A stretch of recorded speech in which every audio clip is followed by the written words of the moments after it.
Good morning, good afternoon, and good evening. This is Lynch Muscut and welcome back again here on our channel. So before we start to read the part 5 of practice, let's make a very quick shoutout sa lahat ng nag-comment doon sa part 4 ng ating storya. So let's start to Miles Away, Judy Agonio, Rico Gumial, Felipe Matugas Jr., Ricky Santos, Bahrain, Roman Taksan, Avelino Malikid, Mikael Mikey, Danilo Macapagal, Orlando Tuazon, Claudio Claro, June Bregola, Jack Fajardo, Antonio Jr. Alayon, Dong Jan, Aldi O. Dizon, Armando Agcayab, Paul Mar, Johnny Lagartera, Bonifacio Ramos, Beethoven G. Cabayao, Felix Brazil, and Mr. Rodel De Guzman. Maraming salamat po sa lahat ng suporta.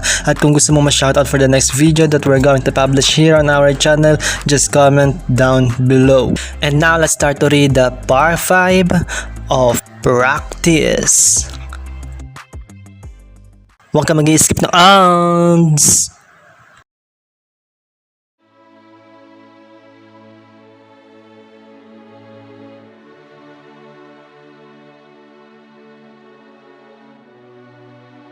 Practice Part 5.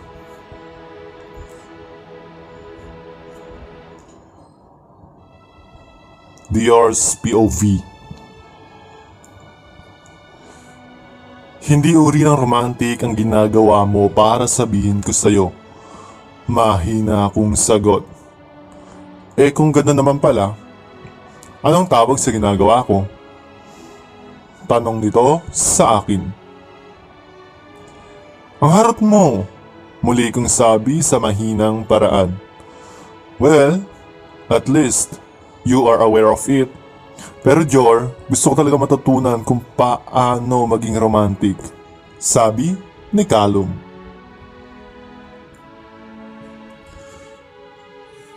Pinilit ko namang i-relax ang sarili ko. Alam mo, may naalala akong binabasa ko dati at connected siya sa kung paano maging gentleman. Sabi ko kay Callum. Sa palagay ko Dior, gentleman naman ako. Sinundo pa nga kita kanina. Sa bahay niyo, di ba? May kumpiyansang sagot nito sa akin. Saglit akong napaisip ng mga oras na yon. May point naman siya, bulong ko sa sarili ko.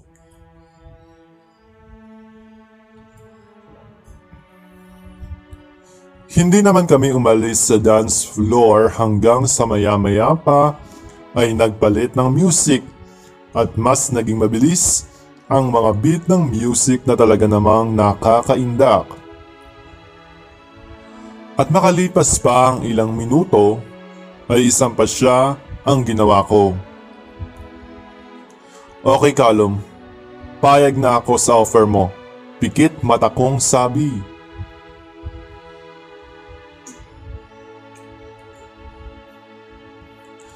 Talaga?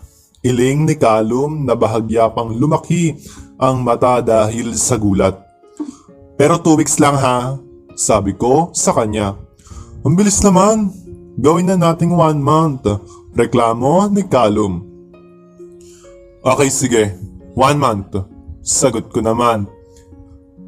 Hindi ko alam kung bakit ako pumayag sa offer niya. Baka naman, gusto ko talaga si Callum. Baka nga may matutuhan din ako sa pagpayag ko. Bulong ko naman sa sarili ko.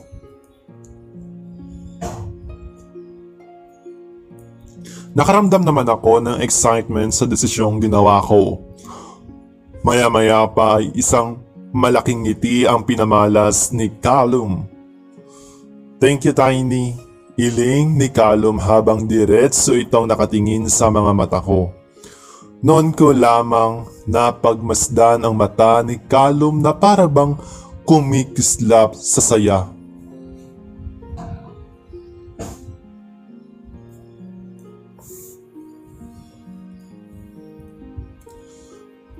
Callum's POV. Kinabukasan, lalaki man si Dior pero mas pinili kong maglagay ng bulaklak nasa flower vase sa mesa nito sa opisina. Nung pumasok nga si Dior ay kapansin-pansin ang mga saya nito sa mata niya nang makita ang mga bulaklak sa mesa nito. Weird, pero nagustuhan ko ang naging reaksyon ni Dior.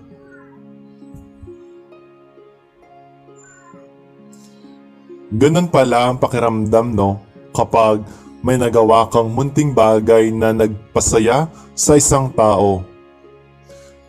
Ang akala ko nga hindi siya magiging masaya dahil masyadong ordinaryo ang bulaklak na nilagay ko sa mesa niya. Well, hindi ko din naman masasabi at baka mas may impact lang sa kanyang ginawa ko dahil nga surprise yon.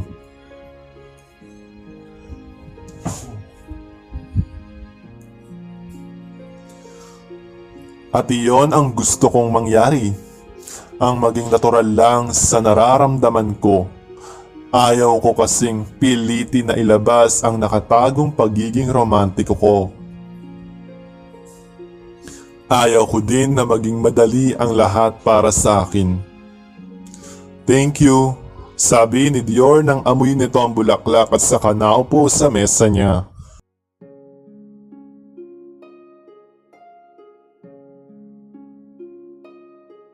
Napalunok naman ako ng laway bago muling nagsalita. You're welcome. Akala ko nga ihahampas mo na naman sa akin yan gaya ng dati nang magbigay ako sa'yo ng mga white chocolate. Sabi ko kay Dior. Uy, hinampas ba kita noon? Sabi ni Dior sa natatawang paraan habang nahihiyang pumapalatak. Oo kaya, tandang-tanda ko pa, hiling ko kay Dior. Sorry, ang suplado ko pala talaga noon. Muli nitong sabi, napangiti naman ako sa mga oras na yon. Marunong din naman pala itong humingi ng sorry, bulong ko sa sarili ko. Alam mo, dapat siguro ay kinaibigan kita noon at sigurado akong marami sana akong natutunan mula sa'yo. Sabi ko kay Dior.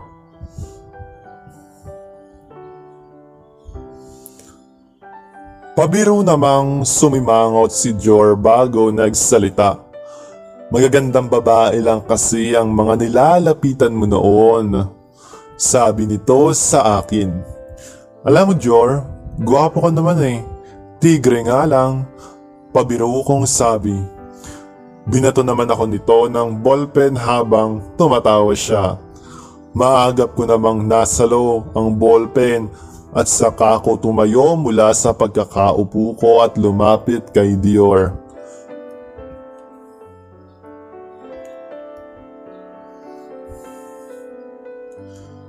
Hay nako, Kalom.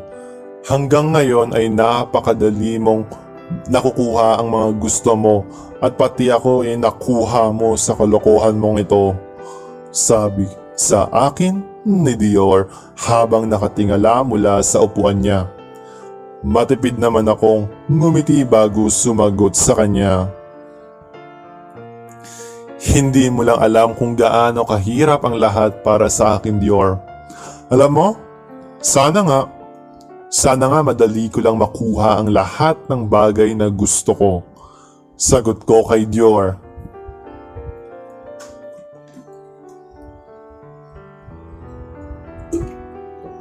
Sus, ikaw pa ba? Sa pagkakaalala ko, noong high school ka lang naman nahirapan sa pakikipag-date ngayon, mga babae na mismo ang lumalapit sa'yo. Sabi ni Dior sa akin. Sa totoo lang, totoo ang sinabi ni Dior na yon.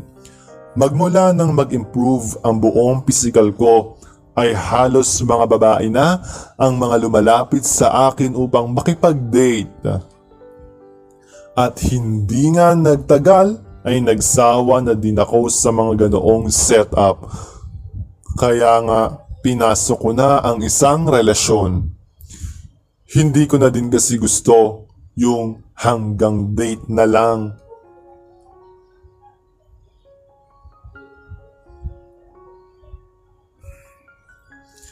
Bakit nga pala ikaw? Tanong ko kay Dior. Anong ako? Balik na tanong sa akin nito. I mean, bakit hindi mo ako hinahabol? Lakas loob kong tanong kay Dior.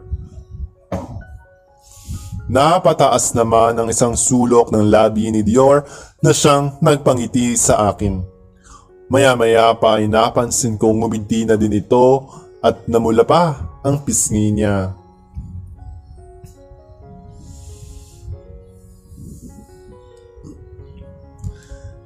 Hindi naman kita gusto, no?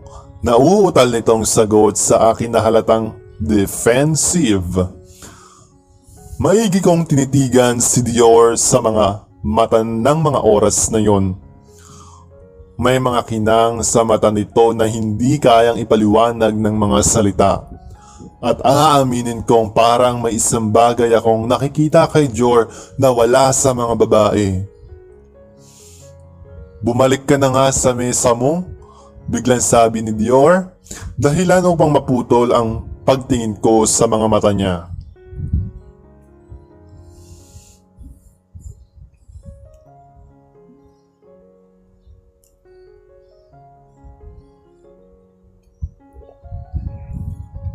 Dior's POV. Isang hapon, kasalukuyan akong nag-iikot-ikot sa buong Blue Water nang bigla akong salubungin ni Callum. Mukhang hinahanap niya talaga ako ng mga sandaling yun. Iniwan ko na nga siya kanina sa opisina dahil wala naman kaming ginawa kundi ang mag-usap ng mag-usap. At pakiramdam ko, hindi ako mapakali sa tuwing titingin ito sa mga mata ko at pinipilit ko lang na magbukhang kampante sa harap niya.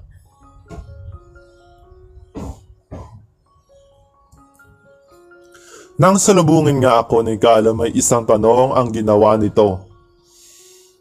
Nagmeryenda ka na ba? Tanong nito sa akin. Hindi ako nagugutom. Iling ko sa kanya. Tumigil naman ako sa ginagawa kong paglakad at saka ako naupo sa malaking bato. Nakakatawang isipin pero hindi ako nakaiwas ng alalayan ako nito sa pag-upo dahilan upang mapangiti naman ako.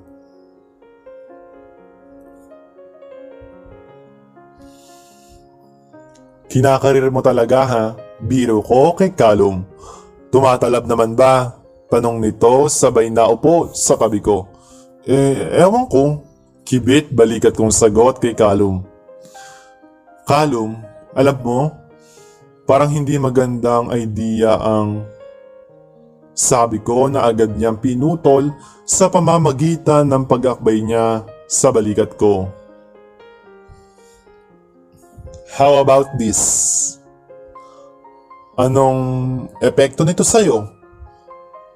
Mahinang tanong sa akin ni Callum. Napalunok ako ng malalim at nakaramdam ako ng pagkataranta lalo na nang kabigin pa ako nito palapit sa kanya. Wala ka bang nararamdaman na kahit na ano? Tanong sa akin ni Callum. Parang nanghihina ako. Mahina akong sagot. Weak? Wow! Mahinang sabi rin ni Callum. Pinilit ko namang tumayo upang makawala sa akbay niya. Baka makita pa tayo ng ibang empleyado dito. Iling ko sa kanya habang nililibot ko ang mata ko sa paligid.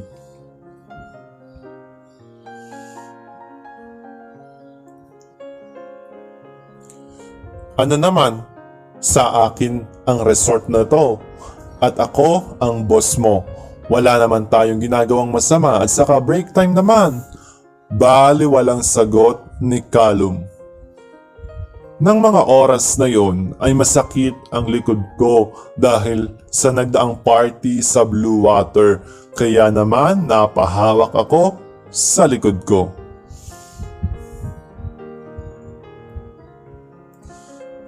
What's wrong? Tanong ni Callum nang mapansin na kinakapako ang likuran ko. Ang sakit kasi ng likod ko dahil sa party. Masyado yata akong napagod. Sagot ko sa kanya. Lumapit ito sa akin at sa kanya hinilot ang likod ko. Maya-maya pa ay nakiliti na ako sa ginagawa niyang paghilot. Wait, nakikiliti na ako. Reklamo ko kay Callum. Pagkaraan ng ilang minuto ay nauna na akong bumalik sa opisina. Nang bumalik naman si Callum sa opisina ay nagkunwari akong busy sa laptop ko. Lumapit pa ito sa mesa ko at saka nagsalita.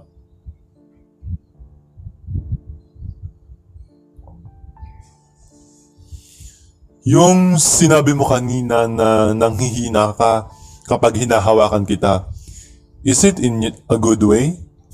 Curious na tanong ni Callum. Iniwasan ko namang tumingin sa kanya. Ewan ko, siguro, hindi pa naman ako nakakaramdam ng ganun. Sagot ko habang sa laptop pa rin ako nakatingin.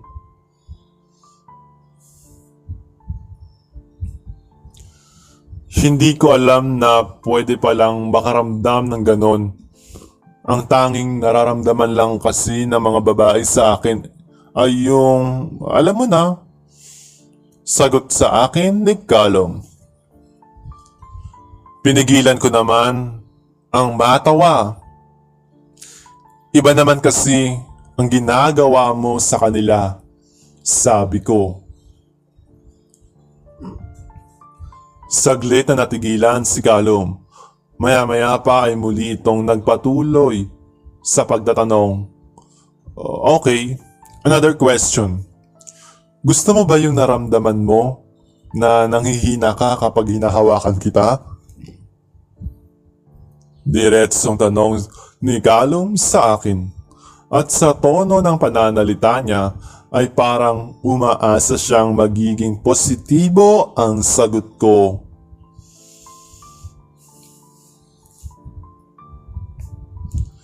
Hindi ko naman alam kung sasagutin ko ba siya ng totoo o hindi. Hindi naman kasi kapanipaniwala kapag nagsisinungaling ako. Yes, I like it. Pag-amin ko dahil iyon naman talaga ang totoo.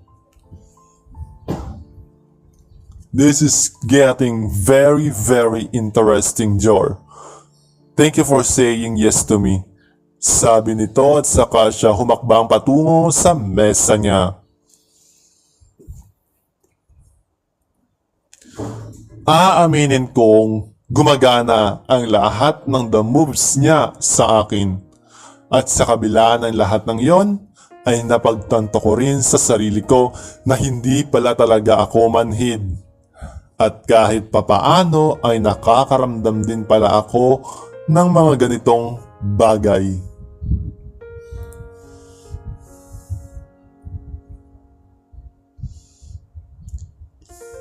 Lumipas pa ang araw. Habang tumatagal ay may mga nakakapansin na sa pagiging malapit namin ni Callum sa isa't isa. Palagi ko kasing kasama si Callum sa pagkain at lagi pa itong may dalang bulaklak sa mesa ko sa opisina. Nang mga oras na yon ay kasalukuyan naman kaming sabay ni Callum pauwi.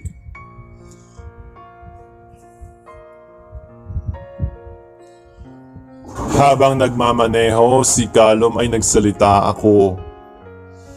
Naisip ko lang, Callum, total, open ang Blue Water hanggang 10 ng gabi at dumarami na rin ang mga customer natin. Ano kaya kung mag second shift na lang ako? Wala kasing manager sa gabi. Bahala ka na sa oras ng 8 to 5 tapos papasok ako ng 2 to 10. What do you think? Suggestion ko kay Callum.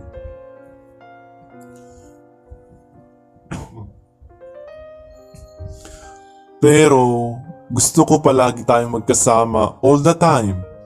Sabi ni Callum sa nagtatampong paraan. Ang OA mo naman. At saka magkikita naman tayo araw-araw.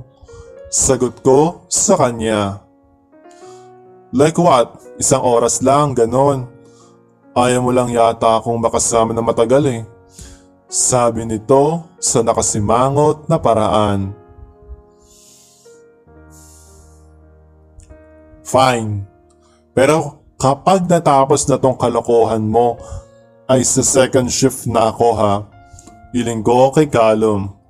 Tila naman ay sumeryoso ang mukha ni Callum. Huminga ito ng malalim bago ko sinagot.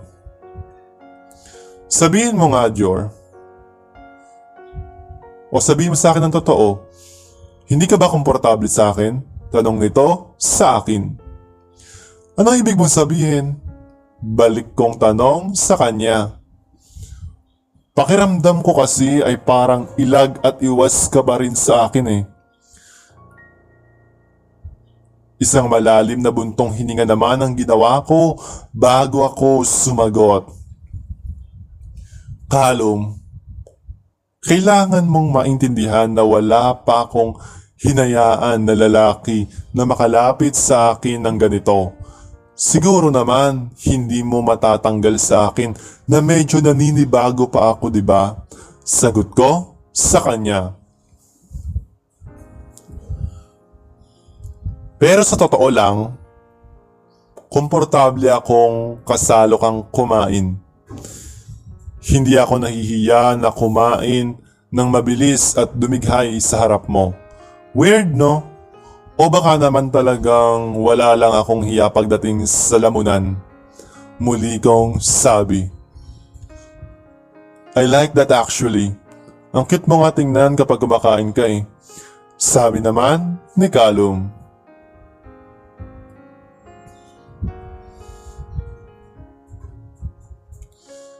Maya-maya pa ay ilang minutong tahimik ang namagitan sa amin ni Callum. Kinagulat ko naman ang sumunod nitong sinabi. Gusto ko kasing mapalapit sa'yo, Dior. I want to get to know you more. Know what makes happy. Sabi ni Callum. Hindi ko alam, pero parang uminit ang pisngi ko. Wala pang nagsasabi sa akin ng ganon. Pakiramdam ko ay napakahalaga kong tao. Siya nga, mahina kong sita sa isip ko. Bakit nga pala ako umaasa? Nakalimutan kong pinagpapraktisan niya lang pala ako para maging ganap siyang romantiko.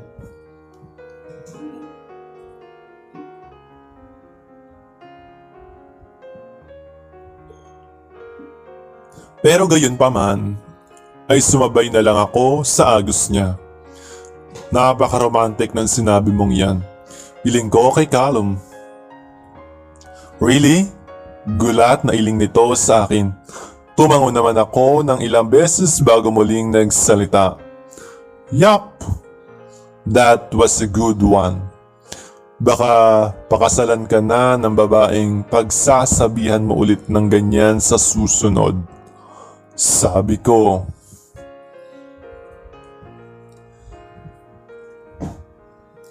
Tumawa naman si Callum at saka muling nagsalita. Sa tingin mo? Pero Dior, yung sinabi ko sa'yo, totoo yun. Gusto talaga kitang makilala ng lubusan. Sabi ni Callum. Sandali akong natahimik. Bakit naman? Tanong ko. Makaraan ng ilang sandali. Ewan ko, siguro dahil wala akong naging close na kagaya ng closeness natin. Pagrarason ni Callum. How about yung mga sandamakmak na mga babaeng nakadate mo? Tanong ko ulit. Ngumiti naman ito ng ubod ng pait bago sumagot. They were never close to me. I don't even know them. Sagot nito sa akin.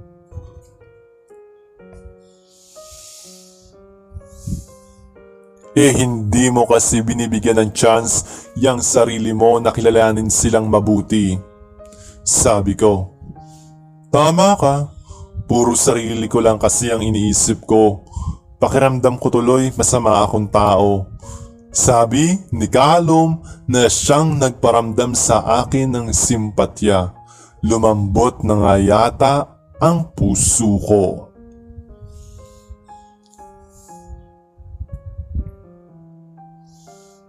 Alam mo Callum, hindi ka naman masamang tao. Siguro sadyang marami ka pang kailangan matutunan sa buhay, ganon. Tsaka, there always room for improvement as long as you're willing to learn. Ganon naman talaga ang buhay, di ba? Matuto hanggat gustong matuto. Payo ko kay Callum. Wow, ang lalim nun ha. Bulong ko sa isip ko. Wala naman talaga akong alam pagdating sa mga payo-payo na yan. Parang nawala na din kasi ako o nawala na din kasi ng malalim na kahulugan ang buhay ko. Sa katunayan, ang motto ko sa buhay ko ay live to eat and eat to live.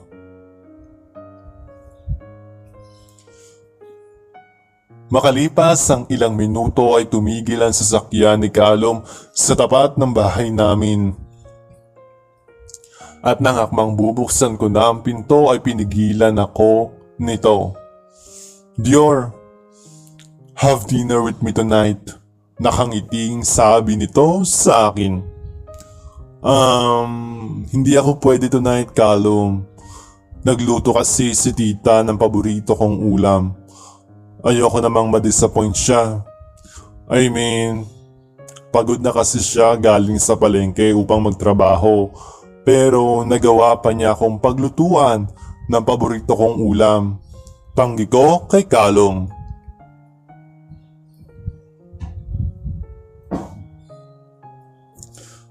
Kung bakit ba naman kasi ayaw pa kumuha ni Tita Juliet ng kasambahay.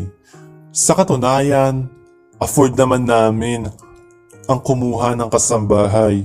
Pero ewan ko ba kay tita. Maya-maya pa ay napansin ko ang malungkot na mukha ni Callum. Kaya naman isang bagay ang naisip ko. Alam mo Callum, ikaw na lang kaya ang mag-dinner dito sa amin ngayong gabi. Sabi ko sa kanya na masaya naman niyang tinanggap.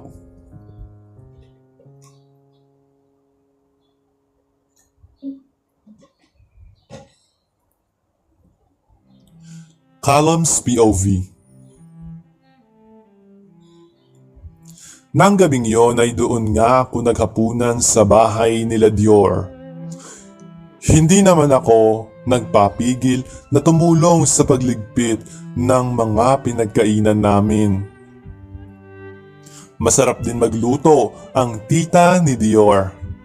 Parang gusto ko yatang mapadalas na mag-dinner sa bahay nila. Natatawa rin ako sa mga hirit ng tita ni Dior. Kung alam ko lang na may iuuwi kang lalaki dito, edi sana nilagyan ko ng gayuma tong niluto ko. Biro ng tita ni Dior bago kami nito iwanan sa kusina. Manonood muna daw ito ng telenovela sa TV. Umuwi ka na kasi. Baka may mga gagawin ka pa sa inyo o baka may iba ka pang pupuntahan. Pabirong pagtataboy ni Dior sa akin habang nagsasalansan ito ng mga pinggan sa lababo.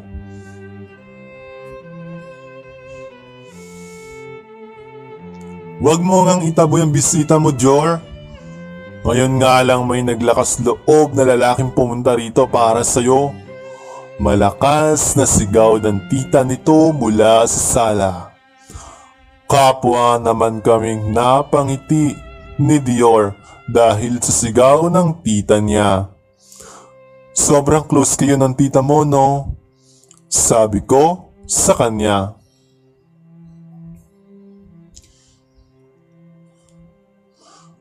Ngumiti naman si Dior bago sumagot.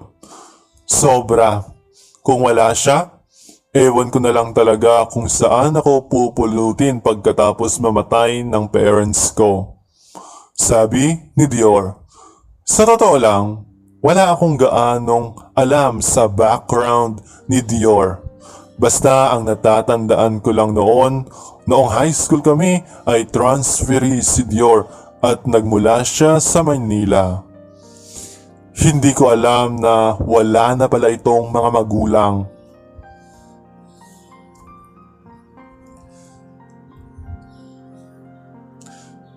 Nitong mga nakaraang araw, kinakausap ko lang si Dior patungkol sa mga kung ano-anong bagay. Pero ngayon ay mas interesado ako patungkol sa sarili niya. At sa katunayan, gusto ko ang ipinapakitang ugali ni Dior. Yung tipong didighay o maghihikab sa harapan ko.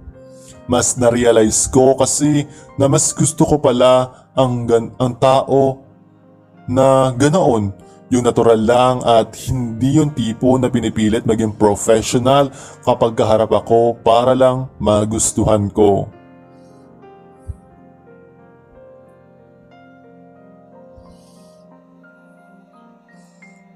Kasalukuyang naka-short na puti si Dior ng mga oras na yon at nakakulay blue na damit. Habang nakatalikod dito mula sa akin ay maigi kong pinagmamasdan ang buong katauhan nito. Maya-maya pa ay humarap ito at saka nagtanong, "Gusto mo ng kape?" Tanong nito sa akin. "Sure," maikli kong sagot. Nakarating kami sa gawing likuran ng kanilang bahay.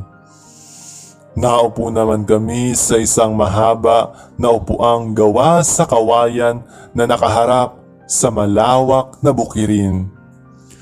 Kapansin-pansin din ang paglabas ng maliwanag na buwan na tila ay nagmula sa likod ng kabundukan. Maganda ang tanawin sa gabing yun kahit gabi na. Saglit kong sinulyapan si Dior sa mga oras na yun. Nakatanaw lamang ito sa madilim na kabukiran habang humihigop ng mainit na kape. Parang may kung anong nagpipilit sa akin na halikan siya sa mga labi niya. Pero baka naman mauwi lang sa sapakan kapag ginawa ko yun.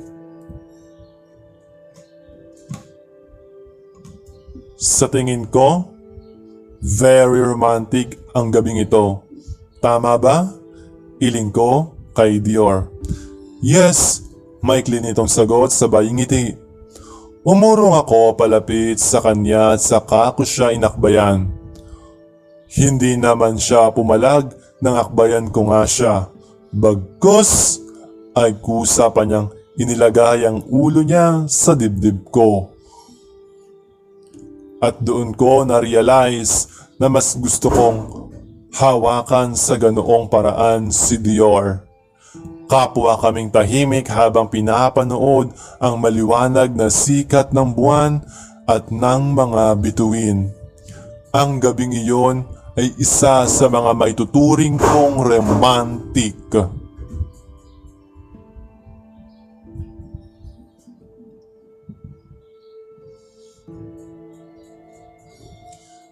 Dior's POV. Kinabukasan, pagpasok ko sa opisina ay binati ko si Callum. Nag-enjoy ako kagabi. Bungad na sabi sa akin ni Calum matapos kong magsalita.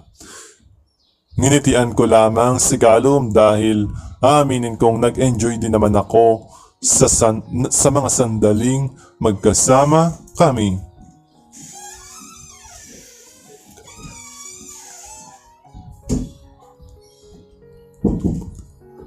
Narealize ko din na ang gabi ay isa sa mga romantikong bagay.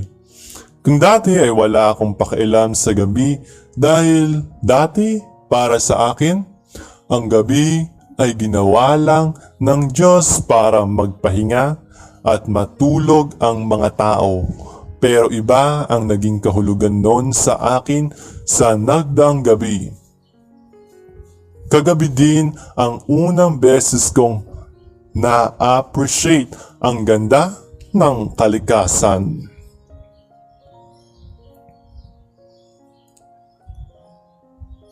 Itutuloy.